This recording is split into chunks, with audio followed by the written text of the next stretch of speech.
طیبات کو ذکر کرنا اور اس کو سماعت کرنا، یہ وہ سعادت مندی ہے کہ اس کے ذریعے سے ہم کو دونوں جہاں میں کامیابی نصیب ہوگی۔ ہم بڑے خوش نصیب ہیں اگر ہم حضور کی سیرت طیبہ جانیں گے، معلوم کریں گے۔ چنانچہ اب تک جو حالات حضور صلی اللہ علیہ وسلم کی سیرت طیبہ سے ذکر کیے گئے ہیں، آپ کی عمر شریف 25 سال کی جب ہوئی اس وقت تک کے حالات آپ کے سامنے ذکر کیے گئے ہیں۔ کچھ مختصر طور پر پھر ایک مرتبہ اس کو دہرایا جا رہا ہے۔ اس کے بعد 25 سال کے عمر شریف میں جو آپ کی شادی ہوئی، اس کے بعد ہم آگے بڑھیں گے۔ حضور صلی اللہ علیہ وسلم کے دادا کا نام عبد المطلب ہے اور آپ کا اصلی نام شیبہ ہے۔ عبد المطلب کے صاحبزادے جو تھے ان میں سے حضرت عبداللہ رضی اللہ عنہ حضور صلی اللہ علیہ وسلم کے والد محترم ہیں، اور حضور صلی اللہ علیہ وسلم کی والدہ کا نام بی بی آمنہ ہے رضی اللہ عنہ۔ حضور صلی اللہ علیہ وسلم 12 ربیع الاول پیر کے دن 571 عیسوی میں مکہ مکرمہ میں آپ کی ولادت باسعادت ہوئی، اور صبح کے اولین ساعتوں میں یعنی صبح صادق کے وقت حضور صلی اللہ علیہ وسلم کی ولادت ہوئی۔ حضور کی ولادت سے زمین و آسمان خوشی کے مارے جھوم اٹھے، ہر کوئی خوش تھا، اور حضور صلی اللہ علیہ وسلم کے اس دنیا میں پیدا ہوتے ہی دنیا کے اندر جو بت پرستی اور شرک اور کفر کا جو چرچا تھا، اس کا زور اب ختم ہوتا چلا گیا۔ چنانچہ کعبۃ اللہ شریف میں جو بت بیٹھے ہوئے تھے، حضور کی پیدائش کے ساتھ ہی وہ پودے گر پڑے، اور کسریٰ کا جو محل تھا حضور کے پیدا ہوتے ہی وہ لرز اٹھا، اور اس کے محل میں جو 14 کنگورے تھے وہ ٹوٹ کر نیچے گر گئے، اور کہنے والوں نے کہا یہ پیشن گوئی فرمائی، کہا کہ آخری پیغمبر اب دنیا میں تشریف لا چکے ہیں، اب کسریٰ کی بادشاہت کا خاتمہ ہو جائے گا، بس 14 پیڑیاں ہی بادشاہت کر پائیں گی، اس کے بعد ان کا نام و نشان نہیں رہے گا۔ اسی طرح سے کئی سارے واقعات پیش آئے۔ اب اس کے بعد حضور صلی اللہ علیہ وسلم کو جو دودھ پلانے والی مائیں ہیں، تو سب سے پہلے آپ کی والد محترمہ بی بی آمنہ رضی اللہ عنہا نے حضور کو دودھ پلایا ہے، اور اسی طرح سے ابو لہب کی آزاد کردہ باندی حضرت بی بی ثویبہ رضی اللہ عنہا نے بھی حضور کو دودھ پلانے کی سعادت حاصل فرمائی، اور پھر بی بی حلیمہ سعدیہ رضی اللہ عنہا نے حضور صلی اللہ علیہ وسلم کو قریب 2 سال تک دودھ پلایا ہے، اور حضور صلی اللہ علیہ وسلم بی بی حلیمہ سعدیہ کے پاس آپ کے گاؤں میں آپ کے قبیلے بنو سعد میں حضور نے قریب 4 سال کے لگ بھگ آپ نے وقت گزارا ہے بچپن کا، اور وہاں پر بھی کئی سارے واقعات پیش آئے، جن میں سے بچپن میں 2.5 سال کی عمر میں حضور صلی اللہ علیہ وسلم کا سینے مبارک اللہ کی جانب سے فرشتوں کو حکم ہوا تھا، وہ آ کر حضور کا سینے مبارک چھیلے، دل مبارک نکال کر اس کو جو پانی لائے تھے اس کے ذریعے سے دھویا، اور جو شیطانی وساوس کا دل میں مادہ تھا اس کو نکال باہر پھینک دیا، تاکہ اب حضور کے دل میں شیطانی وسوسوں کا عمل دخل نہ رہے۔ اس طرح سے پہلا یہ واقعہ پیش آیا سینے مبارک کو چھیلنے کا۔ اس کے بعد حضور صلی اللہ علیہ وسلم کو بی بی حلیمہ سعدیہ نے ان کی والد محترمہ کے پاس واپس لا کر چھوڑ دیا، تو حضور صلی اللہ علیہ وسلم 4 سال سے 6 سال کی عمر تک اپنی والد محترمہ کے ساتھ رہے بی بی آمنہ کے پاس، پھر 6 سال میں آپ کی والد محترمہ کا انتقال ہو چکا۔ والد کا تو حضور صلی اللہ علیہ وسلم جب پیٹ میں ہی تھے، 2 مہینے ہی گزرے تھے حمل سے، تو اسی وقت حضرت عبداللہ کا انتقال ہو چکا تھا، جبکہ حضور ابھی پیٹ میں ہی تھے اپنے والدہ کے۔ اور والدہ کا کب ہوا؟ حضور صلی اللہ علیہ وسلم جب 6 سال کی عمر کے تھے، اس وقت آپ کی والد محترمہ کا انتقال ہوا، اور اس کے بعد دادا عبد المطلب نے حضور صلی اللہ علیہ وسلم کی پرورش فرمائی، اور پھر حضور کی عمر شریف جب 8 سال کی ہوئی تو آپ کے دادا کا بھی انتقال ہو گیا، اور انتقال سے پہلے عبد المطلب نے حضور نبی کریم صلی اللہ علیہ وسلم کے چاچا ابو طالب کو بلا کر وصیت فرمائی کہ کہ اب آپ کی ذمہ داری ہے کہ میرے اس پیارے پوتے کی اب تم پرورش کرنا۔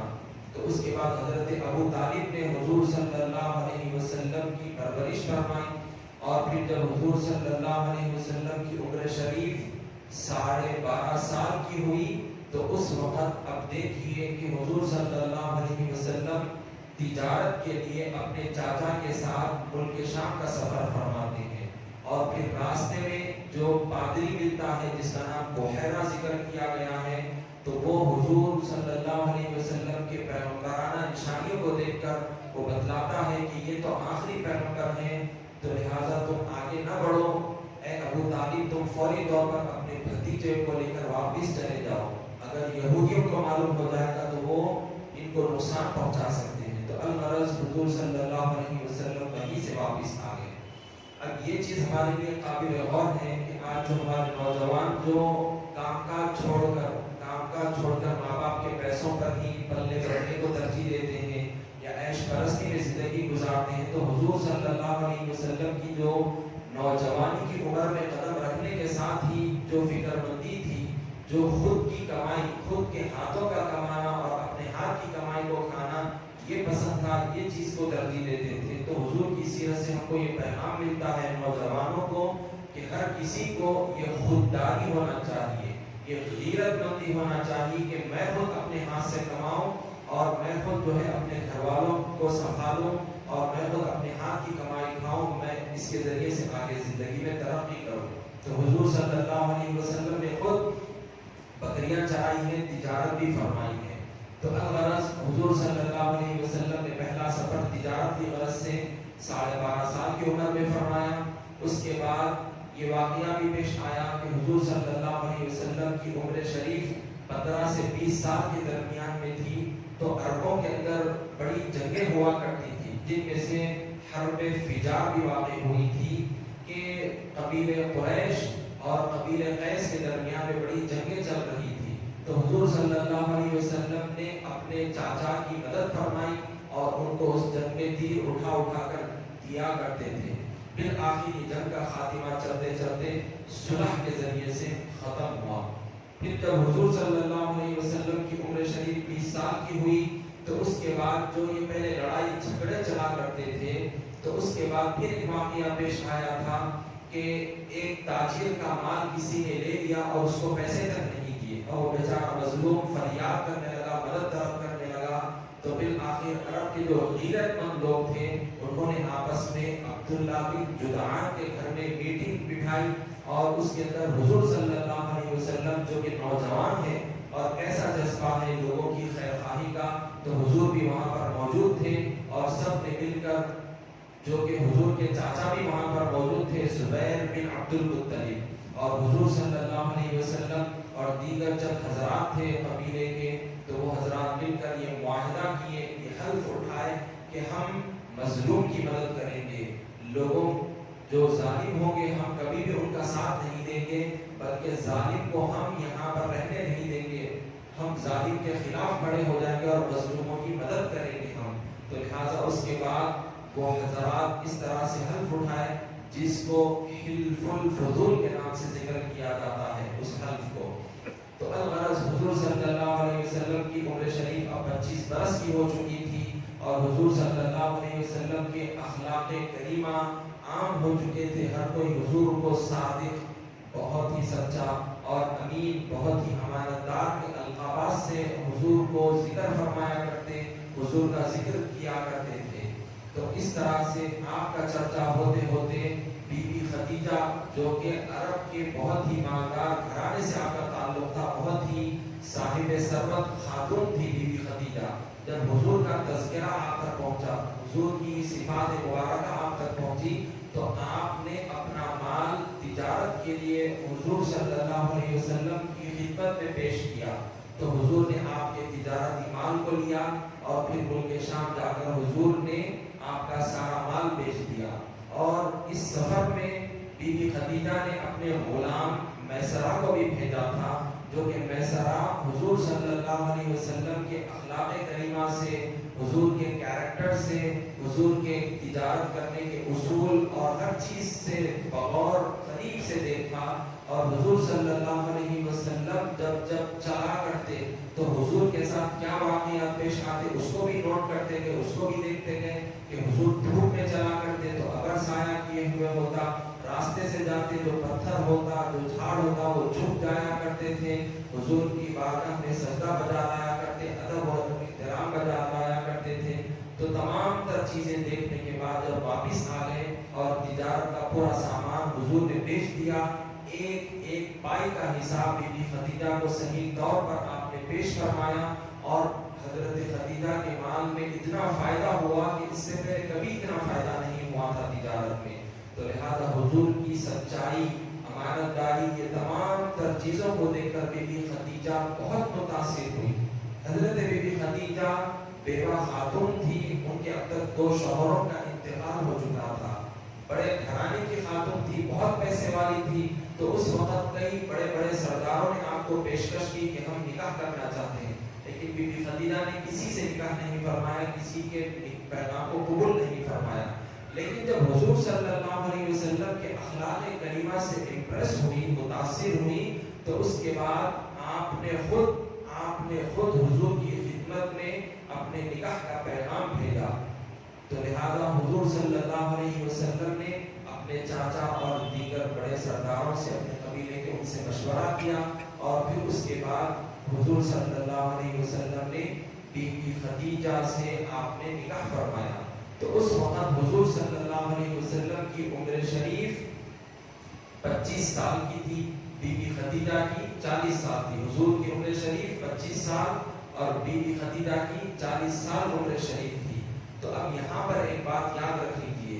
اصل میں حضور صلی اللہ علیہ وسلم کی کل ازواج مطہرات، یعنی جتنی حضور صلی اللہ علیہ وسلم کی بیویاں تھیں، تو وہ تمام کی تمام جو تعداد ذکر کی جاتی ہیں کل 11 ازواج مطہرات ہیں، جن میں ایک کنیز بھی ہے، ان کو ملا کر کل 12 ہوتی ہیں۔ تو سب سے پہلا جو نکاح آپ نے فرمایا ہے بی بی خدیجہ سے، اور حضور صلی اللہ علیہ وسلم نے آپ کے ساتھ 25 سال تک زندگی گزاری ہے، اور اس کے بعد بی بی خدیجہ کا وصال ہوا جبکہ حضور کی عمر شریف 50 برس کی تھی۔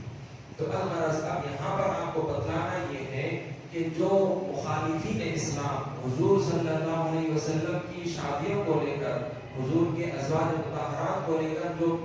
بیجا اعتراضات کرتے ہیں، تو ان کے لیے یہ باتیں یاد رکھ لینا ضروری ہے، اور ہم مسلمانوں کو بھی اپنے ذہنوں کو صاف کر لینا ضروری ہے کہ دیکھیے ایک جو نوجوان ہوتا ہے، انسان کی نوجوانی کی جو عمر ہوتی ہے، تو وہ کیا پسند کرتا ہے؟ ایک خوبصورت لڑکی ہو، گوانی ہو، جس سے وہ اپنی جنسی خواہشات کو صحیح طور پر پورا کر سکے، یہ ایک نوجوان کی خواہش ہوتی ہے۔ لیکن حضور صلی اللہ علیہ وسلم کے اندر اس قسم کی کوئی خواہش نہیں تھی، اس طرح کی ہوس، اس طرح کی خواہشات ہرگز حضور کے اندر نہیں تھی، بلکہ اللہ تعالیٰ نے حضور کو ہر عیب سے پاک فرمایا ہے، ہر طرح کے گناہ سے، ہر قسم کی خواہشات جو جنسی خواہشات ہوتی ہیں، ان تمام تر چیزوں سے حضور صلی اللہ علیہ وسلم کو اللہ تعالیٰ نے پاک و صاف رکھا ہے۔ حضور صلی اللہ علیہ وسلم اخلاق کے اعلیٰ کردار پر فائز ہے، بلندیوں پر فائز ہے۔ تو الغرض اب یہاں پر دیکھیے کہ حضور ایک 40 سالہ بیوہ سے نکاح فرماتے ہیں، 40 سالہ بیوہ سے نکاح فرماتے ہیں، اور آپ یاد رکھ لیں کہ جب تک بی بی خدیجہ زندہ رہی تب تک حضور نے کسی سے بھی شادی نہیں فرمائی، کسی سے بھی شادی نہیں فرمائی، نکاح نہیں فرمایا، بلکہ جب حضور صلی اللہ علیہ وسلم کی عمر شریف 50 برس ہوئی، اعلان نبوت کے 10 سال گزر چکے تھے، بی بی خدیجہ کا انتقال ہوا، تو اس کے بعد حکمتاً مصلحتاً حضور صلی اللہ علیہ وسلم نے باقی کے ازواج مطہرات سے نکاح فرمایا ہے، جو کہ وہ بھی جن سے نکاح حضور نے فرمایا کوئی طلاق شدہ تھے تو کوئی بیوہ تھے، سوائے بی بی عائشہ صدیقہ رضی اللہ عنہا کو چھوڑ کر باقی کے جتنے بھی حضور کے ازواج مطہرات تھے کوئی بیوہ تھے یا کوئی مطلقہ تھے، یعنی طلاق شدہ تھے۔ تو الغرض جو سب سے پہلا جو نکاح ہوا تھا بی بی خدیجہ سے حضور کا، تو اس میں خطبہ نکاح کس نے پڑھا؟ اس وقت کا جو رسم و رواج تھا تو اس وقت حضرت ابو طالب نے حضور صلی اللہ علیہ وسلم کا خطبہ نکاح پڑھا، جس میں آپ نے حضور کی سب سے پہلے اللہ کی تعریف فرمائی، پھر حضور صلی اللہ علیہ وسلم کے صفات عالیہ کو ذکر فرمایا، پھر اپنے قبیلے کی شان بیان فرمائی، پھر ادھر سے بی بی خدیجہ کی جانب سے ورقہ بن نوفل کھڑے ہوئے اور انہوں نے اپنے قبیلے کی تعریف بیان فرمائی، اور پھر حضور صلی اللہ علیہ وسلم نے مہر جو باندھا تھا بی بی خدیجہ سے، جو پہلا جو نکاح ہوا تھا، اس میں بتایا جاتا ہے کہ ایک روایت میں 20 اونٹس کا ذکر ملتا ہے کہ حضور نے بطور مہر 20 اونٹ عطا فرمائے تھے۔ دوسری روایت میں یہ ملتا ہے کہ 12.5 اوقیہ حضور صلی اللہ علیہ وسلم نے یہ عطا فرمائے۔ ایک اوقیہ یعنی جیسا کہ ہمارے زمانے میں مختلف کنٹریز میں الگ الگ کرنسی چلتی ہے، یہاں پر روپی ہے تو کہیں پر جو ہے پاؤنڈز ہے، اسی طرح سے ریال درہم وغیرہ جو چلا کرتے ہیں آج کے زمانے میں، تو اس زمانے میں اوقیہ، تو حضور صلی اللہ علیہ وسلم نے 12.5 اوقیہ عطا فرمایا۔ تو ایک اوقیہ جو ہوتا ہے وہ 40 درہم کا ہوتا ہے، تو 12.5 اوقیہ 500 درہم کے ہوتے ہیں۔ تو اس طرح سے بتایا گیا ہے کہ حضور صلی اللہ علیہ وسلم نے 500 درہم بطور مہر بی بی خدیجہ کو عطا فرمائے ہیں۔ تو الغرض حضور صلی اللہ علیہ وسلم نے آپ سے نکاح فرمایا، اور بی بی خدیجہ بھی بہت ہی پاک باز، بہت ہی نیک صفت اور بڑی ہمدرد اور بہت ہی بہترین حضور صلی اللہ علیہ وسلم کی زوج محترمہ تھی۔ تو آپ سے جو اولادیں ہوئی، حضور صلی اللہ علیہ وسلم کو کل 8 اولادیں تھیں، حضور صلی اللہ علیہ وسلم کو کل 7 اولادیں تھیں، جن میں سے 4 لڑکیاں تھیں، 4 صاحبزادیاں تھیں اور 3 صاحبزادے تھے، 3 بیٹے تھے، جو کہ ایک صاحبزادے، ایک بیٹے حضرت ابراہیم جو کہ حضور کی کنیز بی بی ماریہ قبطیہ سے تھے۔ ماں باقی کے جو جتنی اولادیں تھیں لڑکے اور لڑکیاں ملا کر، تو وہ کل کے کل بی بی خدیجہ رضی اللہ عنہا کے بدن سے تھے۔ تو ان میں سے نام یہ ہیں، بی بی ماریہ قبطیہ سے جو ہوئے ہیں وہ حضرت ابراہیم ہیں، آپ کا بچپن میں ہی انتقال ہو چکا،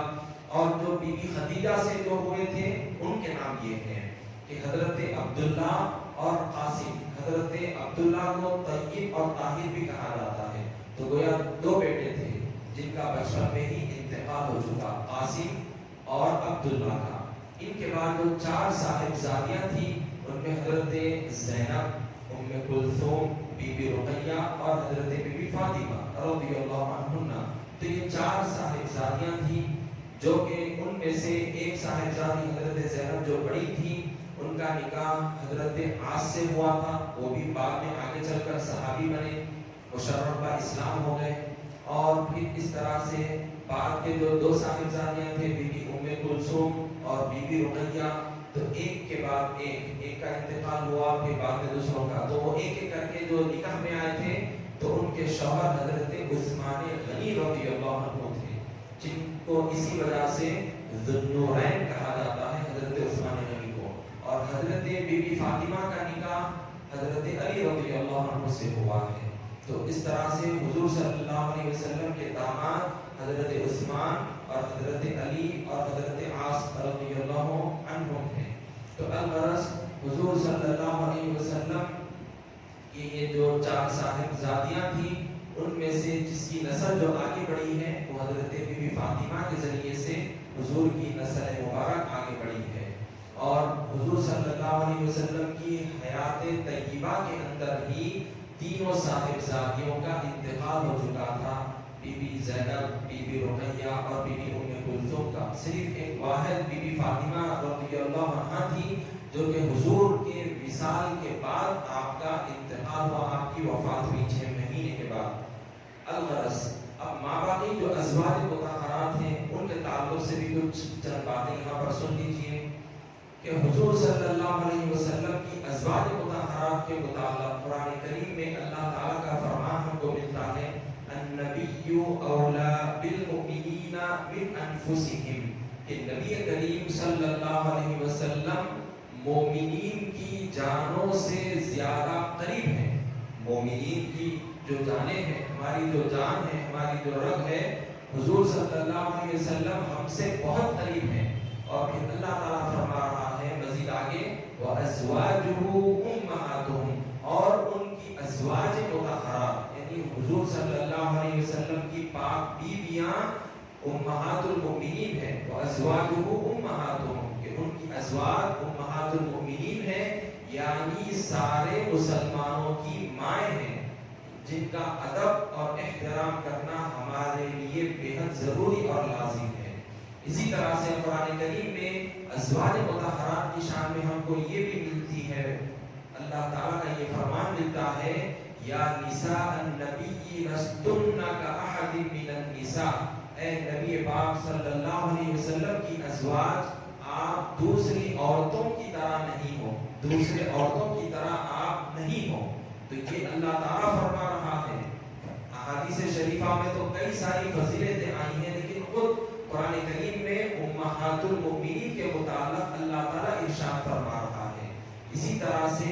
ازواج مطہرات سے کسی بھی مسلمان کو نکاح کرنا حرام قرار دیا گیا ہے کہ کوئی مسلمان حضور صلی اللہ علیہ وسلم کے پردہ فرما جانے کے بعد کوئی بھی حضور کی ازواج مطہرات سے شادی نہیں کر سکتا. حرام قرار دیا گیا ہے کیونکہ یہ امہات المؤمنین ہیں، مومنین کی ماں ہیں. اسی طرح سے اللہ تعالیٰ نے جو شادی کرنے کو حرام قرار دیا ہے وہ یہ آیت میں بتلایا گیا ہے وَلَا أَن تَنكِحُوا أَزْوَاجَهُ مِن بَعْدِهِ أَبَدًا،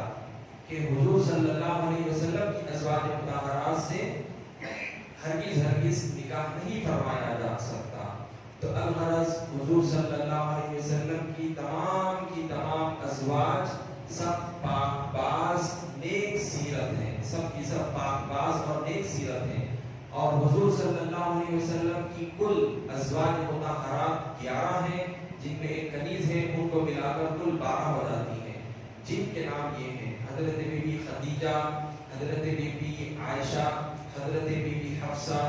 حضرت ام حبیبہ، حضرت ام سلمہ، حضرت سودا اور حضرت زینب بنت حجش، حضرت جویریہ،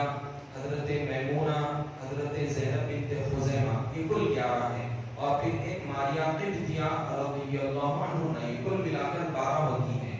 اب اس میں کیا حکمتیں تھیں جو حضور نے یہ 11 شادیاں فرمائیں؟ پہلی بات تو یاد رکھ لیجئے معاذ اللہ حضور کو جنسی خواہشات کی کوئی ہوس نہیں تھی. اللہ نے حضور کو ان چیزوں سے پاک و صاف رکھا. حضور کی ذات ان خواہشات سے پاک و صاف منزہ ہے. حضور کی ذات گرامی 25 سال کی عمر میں، نوجوانی کی عمر میں بیوہ خاتون 40 سال کی عمر کی خاتون سے حضور نے نکاح فرمایا. تو ذرا سوچئے کہ اگر جنسی خواہشات کی ہوس ہوتی تو اتنی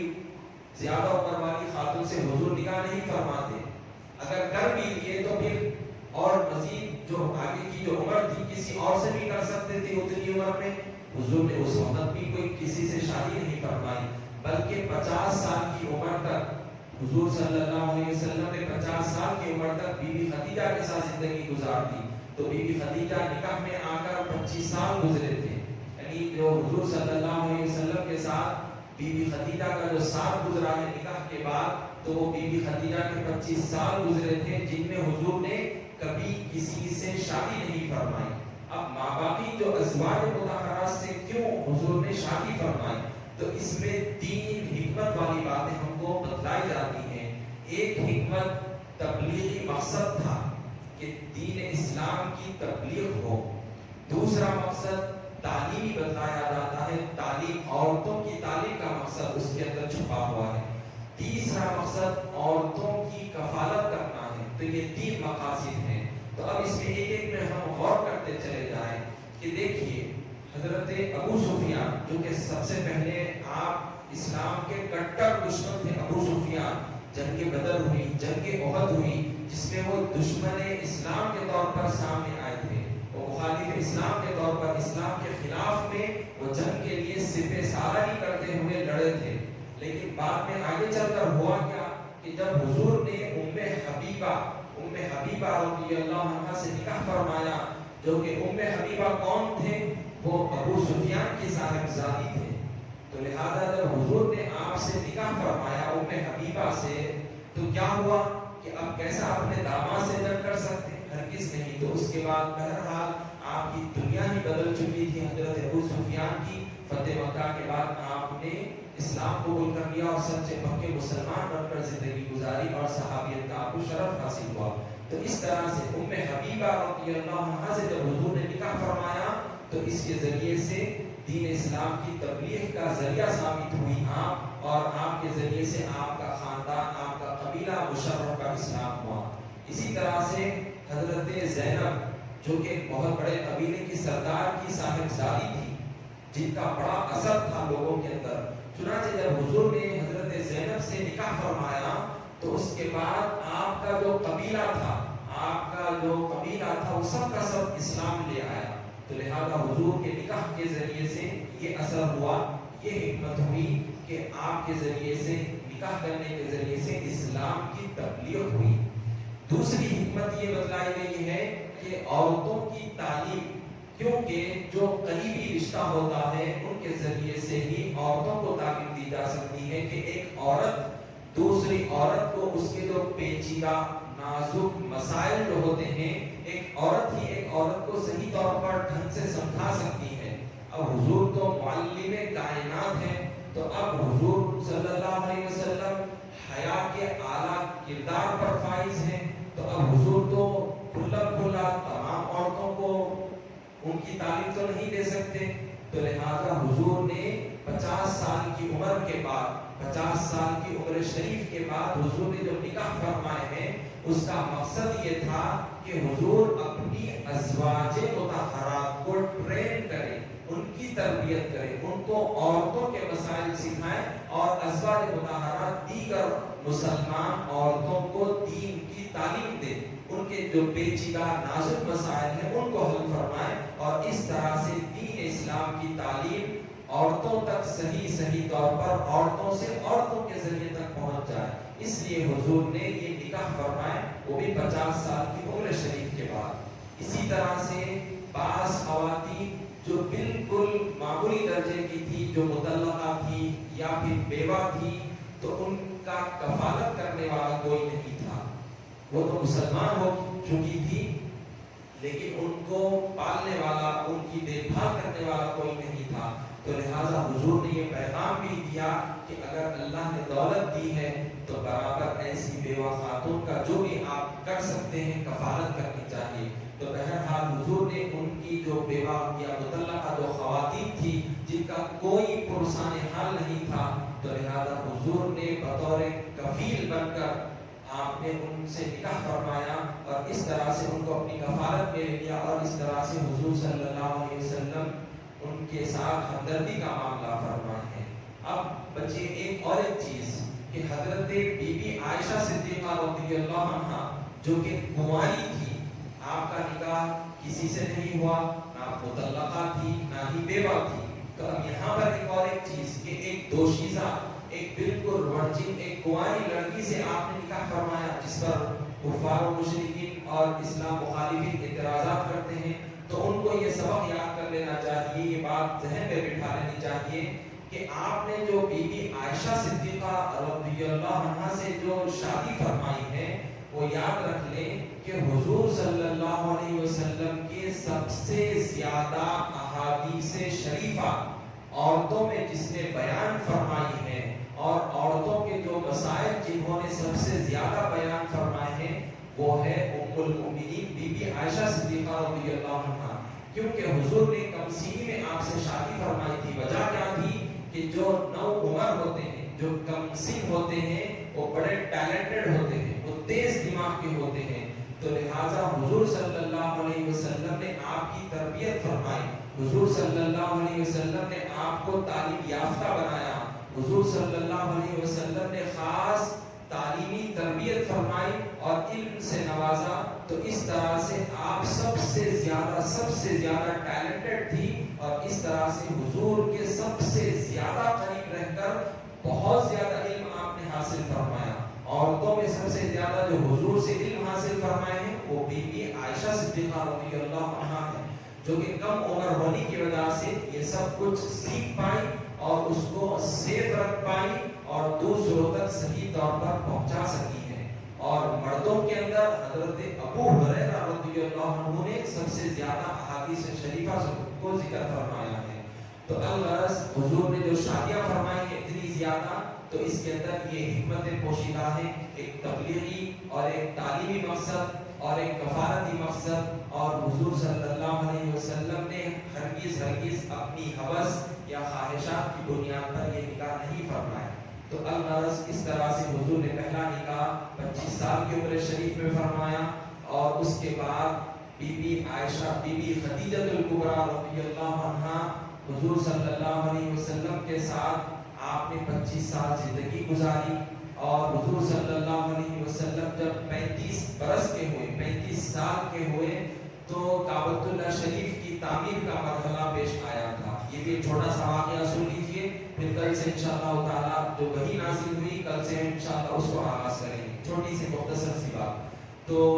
35 سال جب حضور کی عمر شریف ہوئی تو اس وقت کعبۃ اللہ شریف کی در و دیوار بہت زیادہ بوسیدہ ہو چکی تھی، بالکل قریب گرنے کے آ چکی تھی۔ تو قبیلہ قریش کے اور اس وقت کے جو بڑے بڑے سردار تھے، سبوں نے آپس میں مشورہ کیا کہ ہم سب اپنے حلال کمائی کے ذریعے سے کعبۃ اللہ کو ازسر نو تعمیر کریں گے۔ تو لہذا سب جتنے سرداران تھے سب کے سب اپنے پاس جو بھی حلال کمائی کا ذریعہ تھا، جو پیسے تھے، اس کو پائی جوڑ کر سب نے تعمیراتی کام میں حصہ لیا اور کعبۃ اللہ شریف کی تعمیر فرمائی۔ اب پیسے کم پڑ رہے تھے، زیادہ پیسے تو نہیں تھے، حلال کمائی کے حرام تو فوری طور پر مل جاتے تھے، تو لہذا جو حلال کمائی کے پیسے تھے اب وہ کعبۃ اللہ کی تعمیر کے وقت کم پڑ رہے تھے۔ تو ہوا کیا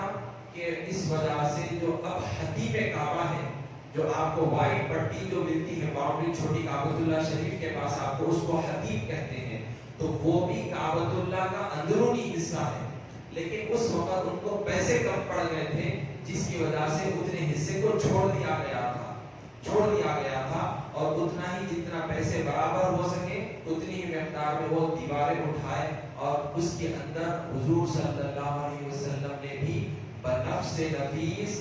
آپ نے تعمیری کام میں حصہ لیا، اور پتھر حضور صلی اللہ علیہ وسلم اپنے کندھے مبارک پر اٹھا کر لایا کرتے تھے، اور اس طرح سے سارے سرداران اور ہر قبیلے کے افراد سب مل کر کعبۃ اللہ شریف کی تعمیری کام میں حصہ لیے، اور اس طرح سے کعبۃ اللہ شریف تعمیر ہو گیا۔ اب بعد میں حجر اسود رکھنے کی باری آئی۔ اب ہر کوئی اپنے کو اعزاز سمجھتا تھا کہ میں رکھوں، اب قبیلوں کے اندر جو ہے اب یہ کشمکش پیدا ہو گئی، رساکشی شروع ہو گئی کہ میں رکھتا ہوں۔ تو بہرحال ان لوگوں میں اب یہ مشورہ ہوا کہ ہم آپس میں یہ طے کر لیں کہ کس کے ذریعے سے رکھا جائے۔ تو ایک بوڑھے شخص نے یہ مشورہ دیا کہ دیکھو، صبح سویرے کعبۃ اللہ شریف میں جو سب سے پہلے داخل ہوگا ہم اس کو اپنا جج بنائیں گے، وہ جو فیصلہ کریں گے ہم مان لیں گے۔ تو لہٰذا سب اب اسی کام میں تھے کہ اب صبح سویرے کون کعبۃ اللہ شریف میں آتا ہے، تو لہٰذا سب انتظار میں بیٹھے ہوئے تھے کہ حضور صلی اللہ علیہ وسلم تشریف لائے۔ سب لوگ دیکھ کر بہت خوش ہو گئے قبیلے کے سردار کہ واہ، ہمارے امین آ چکے ہیں، ہمارے صادق آ چکے ہیں۔ تو اب سب کوئی خوش تھا کہ آپ حقیقتاً صحیح فیصلہ فرمائیں گے۔ چنانچہ حضور تشریف لائے اور سب خوش تھے، اور جب حضور قریب ہوئے تو سب نے اپنا معاملہ پیش کر دیا کہ ہمارے درمیان میں ایسا تناؤ پیدا ہو گیا ہے، رساکشی شروع ہو گئی ہے، اب حجر اسود کو ہم رکھیں گے۔ بہرحال ہم نے یہ فیصلہ کیا تھا کہ ہم جو سب سے پہلے آئے گا ہم اس کو جج بنائیں گے، ان سے اپنا فیصلہ کروائیں گے۔ تو آپ فیصلہ فرمائیے کہ کون رکھے گا حجر اسود کو۔ تو حضور صلی اللہ علیہ وسلم نے ساری بات سن لی، اس کے بعد اپنی چادر مبارک نکالے اور اس طرح سے فرمایا حضور نے کہ جو قبیلے کے سردار ہیں سب پورے اطراف سے اس کو پکڑ لیں، اور اس کے بعد حضور صلی اللہ علیہ وسلم نے حجر اسود کو اٹھا کر اپنی چادر مبارک میں رکھا اور فرمایا سرداروں سے کہ اب چلو کعبۃ اللہ کے قریب چلو اور حجر اسود کو لے کر چلو۔ اب سب خوش ہو گئے کہ اب سب کو موقع مل گیا لے کے چلنے کا، تو لہٰذا سب خوشی کعبۃ اللہ شریف کے پہنچ گئے۔ اب اس کے بعد حضور صلی اللہ علیہ وسلم نے حجر اسود کو چادر مبارک میں سے نکالا، اور جس جگہ پر تھا حجر اسود اسی مقام پر اس کو لگا دیا گیا، نصب کر دیا گیا. سب خوش ہو گئے کہ ہم سب کو سعادت مل گئی کہ ہم حجر اسود کو وہاں تک لے جانے میں ہم کو خوش قسمتی ہے ہماری، ہم کو اس کی سعادت اور برکت حاصل ہو چکی. تو الغرض اس طرح سے حضور صلی اللہ علیہ وسلم کے ذریعے سے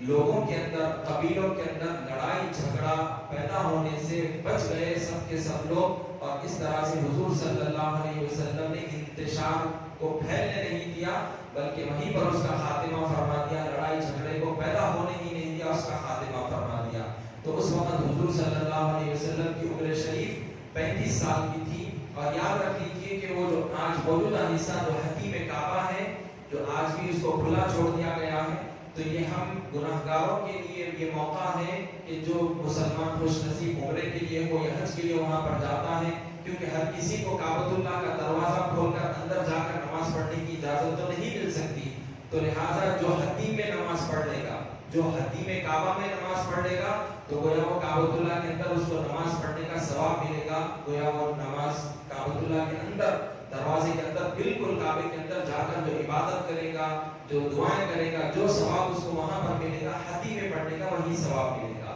اب یہاں پر ایک چیز یاد رکھ لیجئے، کعبۃ اللہ شریف 10 مرتبہ اس کی تعمیر عمل میں آئی، 10 مرتبہ تعمیر اس کی عمل میں آئی ہے. یہ روایتیں ہم کو ملتی ہیں. سب سے پہلے زمین پر جو کعبۃ اللہ جس نے بنایا ہے وہ فرشتوں نے تعمیر فرمایا ہے، کیونکہ انسان کے دنیا میں آنے سے پہلے بتایا جاتا ہے کہ جنات بھی زمین پر رہا کرتے تھے. تو اللہ سب سے پہلے تعمیر فرشتوں نے فرمائی ہے. اس کے بعد پھر جب حضرت آدم علیہ السلام تشریف لائے تو حضرت آدم علیہ السلام کے ذریعے سے بھی تعمیری کام ہوا ہے کعبۃ اللہ شریف کا. پھر اس کے بعد حضرت آدم علیہ السلام کی اولاد نے تعمیر فرمایا ہے. اور پھر اسی طرح سے حضرت ابراہیم و اسماعیل علیہ السلام نے بھی کعبۃ اللہ شریف کو تعمیر فرمایا. اور یاد رکھ لیجئے کعبۃ اللہ جس وقت جس جگہ پر بنایا گیا آج بھی اسی جگہ پر ہے، کہیں جگہ تبدیل نہیں ہوئی، جگہ کبھی بھی تبدیل نہیں ہوئی. صرف در و دیوار گر گئے تھے یا بوسیدہ ہو گئے تھے تو اسی مقام پر اس کو اثر نہ تعمیر کیا گیا، یا پھر رینوویشن اسی جگہ پر در و دیوار کو صحیح طور پر بنایا گیا. یہ چیز یاد رکھ لیں. اور ایک چیز اس میں ہم کو معلوم رکھ دینا چاہیے کہ کعبۃ اللہ شریف جس مقام پر ہے وہ آسمان دنیا پر، آسمان پر جو کعبہ ہے جس کو بیت معمور کہتے ہیں، جس کا ذکر سورہ طور میں ملتا ہے، والسقف المرفوع والبحر المسجور. تو والبیت المعمور، والبیت المعمور قسم ہے بیت معمور کی، جو کہ سورہ طور میں ہم کو یہ آیت شریفہ ملتی ہے. تو اسی کے لیول میں جو آسمان پر ہے، ساتوں آسمان پر جو فرشتوں کا کعبہ ہے، اسی کے لیول میں نیچے زمین پر یہ کعبۃ اللہ شریف بنا ہوا ہے. جو پہلا گھر زمین پر بنایا گیا ہے وہ اللہ کا گھر کعبۃ اللہ ہے، جو آج بھی اسی مقام پر ہے، کبھی بھی تبدیل نہیں ہوا ہے، جگہ تبدیل نہیں ہوئی. البتہ در و دیوار کی وہاں پر اسی مقام پر تعمیر ہوتی آئی ہے. تو الغرض حضور صلی اللہ علیہ وسلم کی جب عمر شریف 35 سال کی تھی تو وہ 8ویں مرتبہ اس کی تعمیری کام عمل میں آئے تھے. تو اب حضور کے بعد اب جو پیسے کم پڑے تھے اس وجہ سے اس کو جگہ کو چھوڑ دیا گیا تھا، لیکن حضور کی چاہت یہ تھی کہ اس جگہ کو بھی کعبۃ اللہ کے اندر شامل کیا جائے. تو الغرض جب حضرت عبداللہ بن زبیر رضی اللہ عنہ کا زمانہ آیا، جو کہ یزید جو پہلے کعبۃ اللہ شریف پر وہاں پر جب حملہ کیا تھا یزید، تو در و دیوار بوسیدہ ہو گئے تھے، نقصان پہنچا تھا اس کو. تو حضرت عبداللہ بن زبیر کا جب زمانہ آیا، آپ کا جو خلافت کا زمانہ آیا 60 ہجری کے بعد، 65 ہجری قریب جب زمانہ آیا، تو اس وقت عبداللہ بن زبیر رضی اللہ عنہ نے جو حضور کی چاہت تھی، جو حضور کی خواہش تھی کہ یہ حتیم بھی کعبۃ اللہ کے اندر ہی اس کو گھیر لیا جائے، وہ باؤنڈری اس کے اندر آ جائے، تو آپ نے اس وقت ویسے ہی تعمیر کیا حضور کی چاہت اور منشے کے مطابق. لیکن ہوا کیا، پھر اس کے بعد حکم بن مروان کے زمانے میں حجاج بن یوسف نے، جو زمانے جاہلیت میں حضور کا جو زمانہ تھا، 8ویں مرتبہ جب کعبۃ اللہ شریف کی تعمیر ہوئی تھی تو حجاج بن یوسف نے جیسا پہلے تھا ویسے ہی اس کو تعمیر کر دیا. یعنی اب جو سفید پٹی جو ہے، باؤنڈری جو کھلی ہے، تو ویسے ہی زمانے جاہلیت میں تھا تو اس نے ویسے ہی توڑ کر پھر کعبۃ اللہ شریف کو ویسے ہی بنا دیا جو زمانے جاہلیت میں تھا. حضور نے جب اس کا طواف کیا تھا جس حالت میں تھا حضور کے زمانے میں اس نے ویسا ہی کر دیا. حالانکہ اس نے یہ نہیں دیکھا حجاج بن یوسف نے کہ حضور کی کیا چاہت تھی. حضرت عبداللہ بن زبیر تو حضور کی چاہت کے مطابق بنائے تھے، لیکن یہ حجاج بن یوسف نے